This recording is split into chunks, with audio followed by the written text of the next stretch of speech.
Bonsoir, chers amis. Que la paix et la grâce de notre Seigneur Jésus-Christ soient avec chacun d'entre vous. Je suis vraiment très heureux de vous retrouver encore aujourd'hui pour un autre moment d'étude de la parole du Seigneur. Et j'espère que vous vous portez bien. Alors, avant de commencer, je voudrais nous inviter à la prière. Prions. Éternel, Dieu Tout-Puissant, miséricordieux et compatissant, nous voulons bénir ton Saint-Nom pour ta grandeur et pour ta fidélité. Merci de nous avoir témoigné ton amour encore aujourd'hui. Pendant que nous nous apprêtons à ouvrir ta parole afin de la lire, de la méditer et de l'étudier, nous prions que tu nous accordes ta présence, que tu nous remplisses du Saint-Esprit afin que lui-même nous conduise dans toute la vérité. C'est notre prière au nom de Jésus-Christ. Amen. Eh bien, chers amis, nous allons entamer aujourd'hui une série d'études sur la parabole du bon samaritain.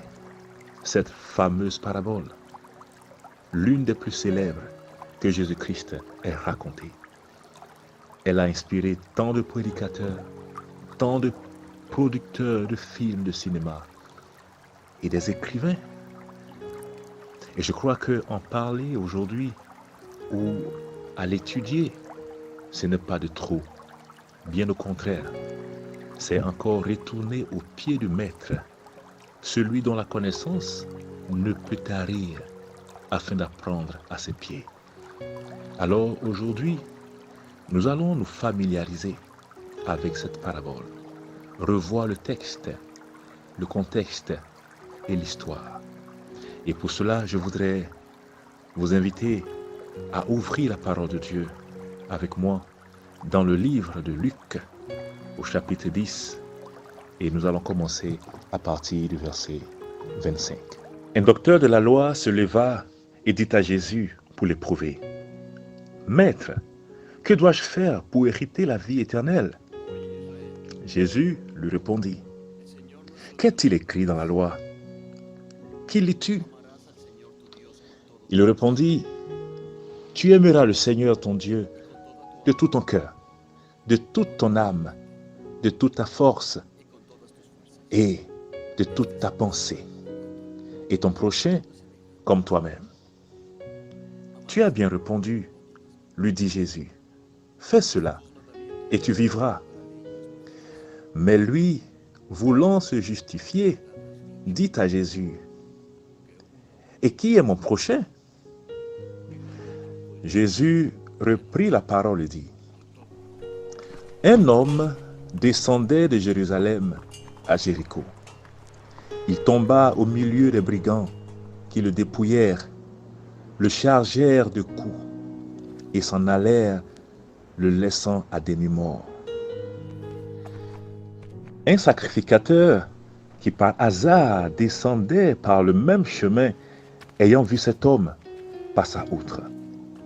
Un lévite qui arriva aussi dans ce lieu, l'ayant vu, passa outre. Mais un samaritain qui voyageait, étant venu là, fut ému de compassion lorsqu'il le vit. Il s'approcha et banda ses plaies en y versant de l'huile et du vin. Puis il le mit sur sa propre monture, le conduisit à une hôtellerie et prit soin de lui. Le lendemain, il tira 2 deniers, les donna à l'hôte et dit: Aie soin de lui, et ce que tu dépenseras de plus, je te le rendrai à mon retour. Lequel de ces 3 te semble avoir été le prochain de celui qui était tombé au milieu des brigands? C'est celui qui a exercé la miséricorde envers lui, répondit le docteur de la loi. Et Jésus lui dit: Va, et toi, fais de même. Quelle belle histoire, quelle belle parabole. Elle est belle, les amis. Et je pense que Jésus-Christ, c'est le meilleur des conteurs. Que son nom soit béni. Aujourd'hui, nous allons juste nous attarder sur la question du docteur de la loi. Luc, qui a écrit cet évangile, va nous donner une précision importante, les amis. Il dit qu'un docteur de la loi va se lever pour poser une question à Jésus-Christ. Mais c'est qui un docteur de la loi? Eh bien, sans vraiment chercher loin, un docteur de la loi, c'est quelqu'un qui a fait des études dans la connaissance de la loi de Dieu. Il a appris la loi de Dieu, il a étudié. Il connaît la loi de Dieu au point où il peut l'enseigner aux gens. C'est un enseignant de la parole de Dieu. C'est un maître, quelqu'un qui est versé dans la connaissance des Écritures. Et Luc dit que c'est une telle personne qui s'adresse à Jésus-Christ. Et le texte va nous donner un autre détail très très intéressant. Il dit que ce docteur de la loi, ce maître, celui qui enseigne les gens, celui qui a une grande connaissance, va poser une question à Jésus-Christ afin de l'éprouver. Ça ne vous dit rien cela? Vous savez, Jésus-Christ était appelé maître, car il avait des disciples. Il y avait même une foule de personnes qui le suivaient partout où il allait. Et les gens aimaient à l'écouter, car il savait aussi enseigner. Alors, le docteur de la loi, sans doute imbu de sa personne, frappé par son ego, se demande bien, mais qui est cet homme dont on ne connaît le parcours scolaire, qui n'a certainement pas de diplôme, se donne le droit de se faire appeler aussi maître, d'enseigner des populations, de donner de l'enseignement à des gens, mais pour qui il se prend? Alors, essayons de voir qui il est. Mais en fait, derrière cette épreuve que le docteur de la loi voulait faire à Jésus, c'était tout simplement de jeter le discrédit et la honte sur Jésus pour ne plus que les gens le suivent et l'écoutent.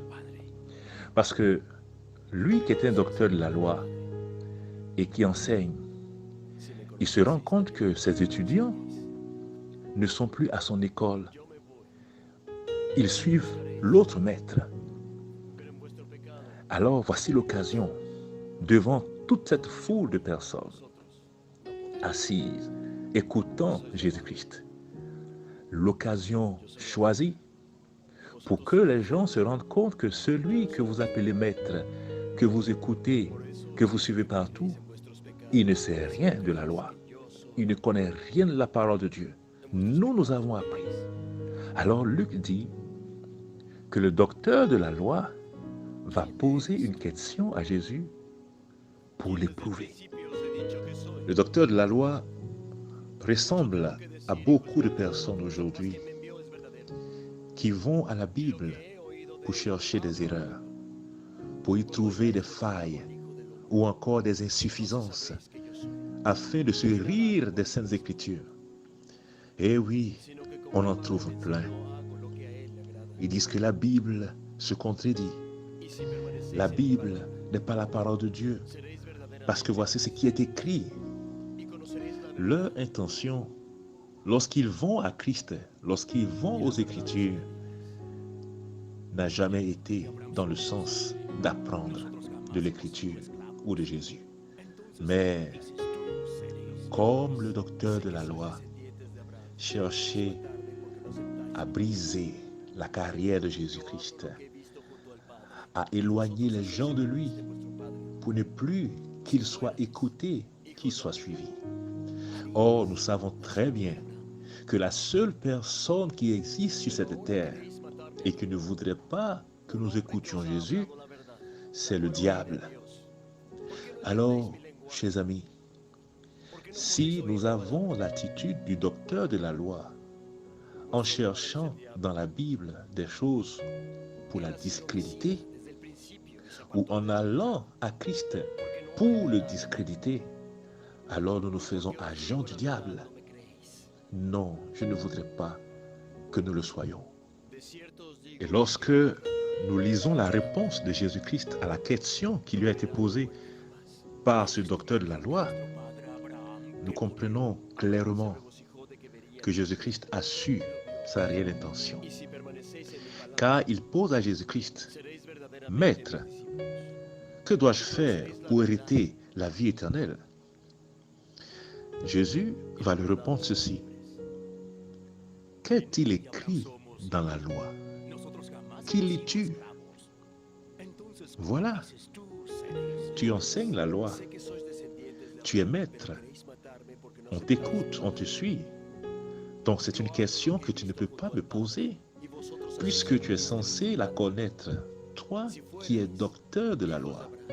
Alors, comme tu connais si bien la loi de Dieu, comme tu connais si bien la parole de Dieu, tu dois savoir également la réponse. Donc Jésus-Christ va le ramener dans ce qui est pour lui, je dirais, son lieu de prédilection, la loi, la parole de Dieu. En fait, Jésus-Christ lui fait comprendre qu'il ne sait rien. Parce qu'en réalité, la réponse à sa question se trouve dans la loi de Dieu, dans la parole de Dieu. Et si lui qui est docteur de la loi veut savoir comment il faut faire, c'est qu'il ne sait rien. Alors Jésus-Christ le ramène aux Écritures qu'il dit enseigner. Vous voyez, nous pouvons avoir une certaine position dans le clergé ou encore dans l'Église, penser, savoir et connaître tout, mais en réalité, nous ne connaissons rien. Et malheureusement, beaucoup de bonnes gens qui veulent suivre la parole de Dieu, qui aiment Dieu, qui veulent comprendre sa parole afin de pouvoir y marcher, sont instruits et enseignés par des gens qui ne connaissent rien, qui n'ont pas la connaissance de la parole de Dieu, qui ont besoin eux-mêmes d'apprendre. Et voici quelqu'un qui est une autorité de l'Église, qui est un enseignant, et pas n'importe lequel, un enseignant de la loi de Dieu, qui ne sait pas ce qu'il faut faire pour avoir la vie éternelle. Jésus lui dit, retourne dans la Bible, retourne dans la loi, retourne dans les Écritures. Et qui lis-tu? Chers frères et sœurs, chers amis, Jésus-Christ est le véritable maître. Et s'il y a quelqu'un qu'il nous faut suivre d'une manière aveugle, c'est Jésus-Christ. C'est Jésus-Christ. C'est Jésus-Christ de Nazareth. Alors le docteur de la loi, après une telle réponse, ne sera pas satisfait parce qu'il a un objectif derrière. Il veut aller jusqu'au bout de son entreprise. Et c'est ce que nous allons voir à notre prochaine rencontre. En tout cas, que le Seigneur vous accorde sa paix et qu'il vous guide au nom de Jésus-Christ. Amen. Prions.